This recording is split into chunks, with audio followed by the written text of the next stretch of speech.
there's a very lengthy application process for a new home. Okay.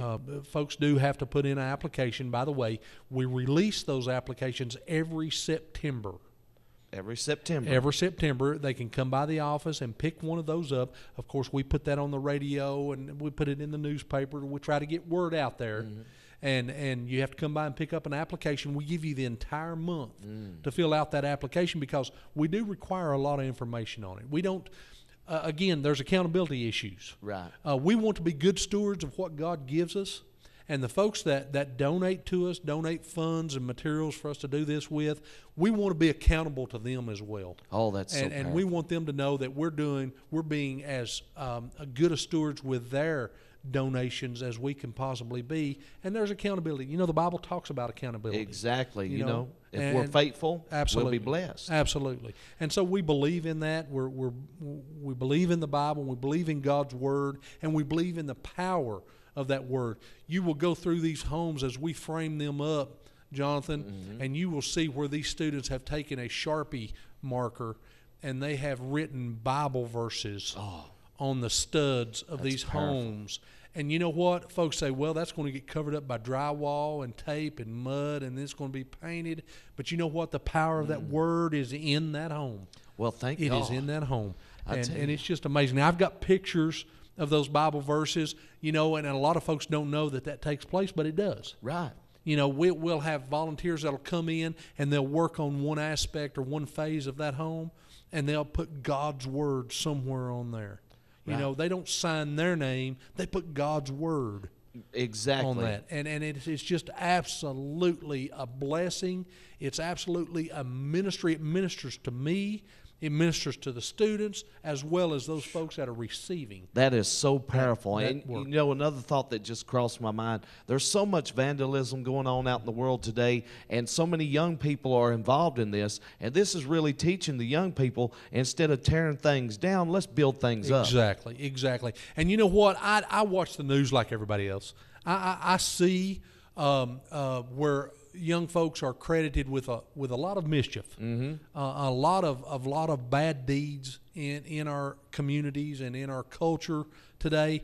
But I want you to know that you can look through this brochure here, and you can see these college kids right here. You can see them making a difference in people. Like this here is the pouring rain. I don't know if you can tell that. Yeah. But they're underneath that porch, building that porch, but it's raining. It's pouring the rain at the same time. That's amazing. And here's the end product of something like that, and wheelchair ramps. This is on a Saturday, by the way. This is a porch and ramp project here. This is a college professor. Wonderful. He teaches political science, but he volunteers his time to come out on the weekends and help these students. That is so great. What is the average number of the students that go out to a project at one time? Generally 15 to 25. 15 to 25. Yeah. And let me tell you how that people say, well, that's not very many. Let me tell you what we ask these students to do on a Saturday morning.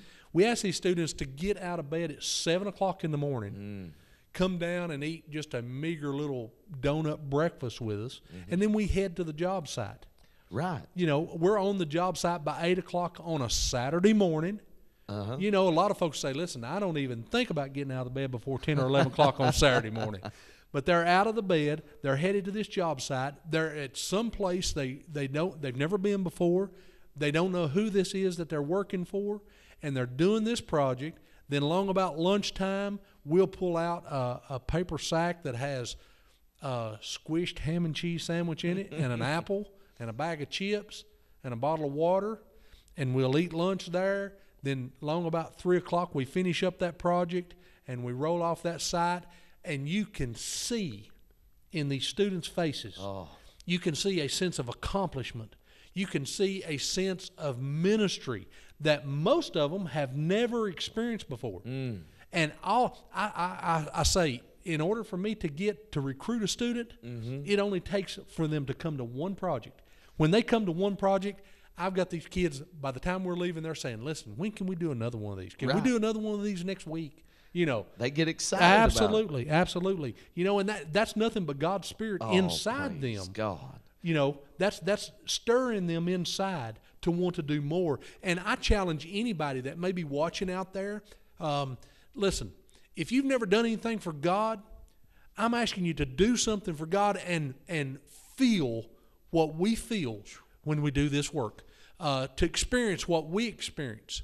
Not for any credit, not to get on TV or to lift up yourself, but to do something out of the Spirit of God. And I promise you, that feeling that you get from that will change your life.